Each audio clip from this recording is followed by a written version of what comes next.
Why can my landlord raise the rent, but my job doesn't raise our pay? Your landlord raises the rent because they want more money. Your boss doesn't raise your pay because they want more money. If you want more money, then it is on you to negotiate. This is a question for your boss or your union. My workplace does give me an annual raise because my union negotiated it. Because that's how capitalism works. Your landlord can keep raising rent until you leave or get evicted. Your job can refuse to increase your pay until you leave or get fired. In theory, landlords are constrained by the pressures of the free market, i.e. if they raise their rent too high, people will just leave. In theory, your company is up against the same pressure.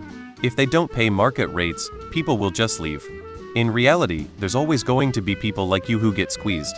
Some people get squeezed till they literally end up homeless.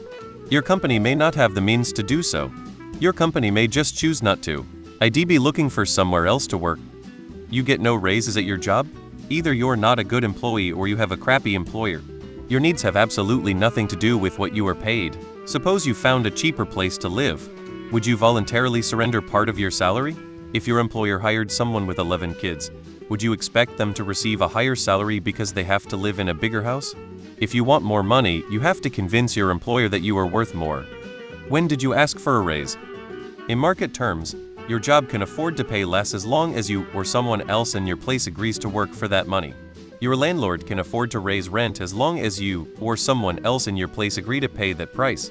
Sometimes the market gets monopolized, too many jobs from single dominating company, too many apartments controlled by the same management company, which the government is supposed to handle, for example, by implementing antitrust laws, rent control, etc. Sometimes unions form that try to become the workers' monopoly, so they have much more negotiating power. Other than that, there is no single overlord entity that compares both prices and keeps them stable relative to each other. Your landlord doesn't care about your job, as well as your employer doesn't care about your living situation. It's not fair, but it's also not unfair. The idea is that eventually people will no longer work for the company because there are other jobs in the industry that will have kept up with COL. This fits in with the idea of a free market. Your employer either stays competitive or loses all their talent. In reality, quite a few companies will continue to pay low wages because they know everyone else is doing it and you don't really have options. Your landlord has power over you. You do not have power over your job. To both you are very easily replaceable. Endless cycle of capitalism. The two are totally unrelated. I don't know why you're treating these two things as connected in any way, shape, or form. Neither your landlord or your boss is responsible for coordinating with you on what you can afford. Negotiate with both of them separately and get the most you can out of them or find new situations. It's all you can do. Well, the shitty truth is this. Your rent goes up because if you move out, someone else will move in at that rate or higher. Your paycheck stays the same because if you quit or get fired, someone else will take your place for the same pay or less. You can negotiate, but the baselines are going to mostly be bet set by the market aka competition from other people. Get in a better union. Because your job is not unionized. If it were, you would have gotten a raise. Capitalism.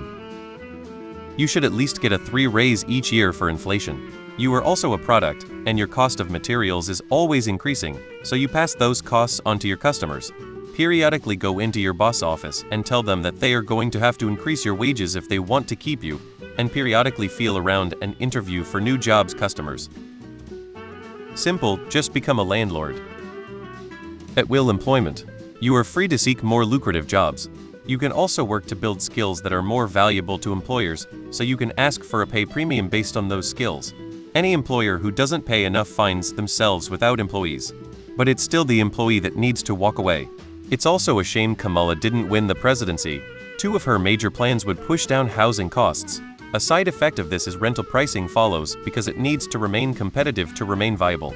Her work would have kept rent stagnant or could push it down some.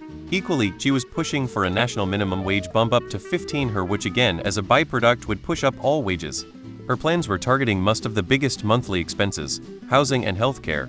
It turns out most of America was too ignorant to understand or simply didn't give a shit. Now we have Trump pushing tariffs, aka massive tax increases that's just going to make everyone poor. I really do hate societal stupidity sometimes. People are given great opportunities, and they just keep punching themselves in the dick while screaming, "Why is the world doing this to me?" It's depressing.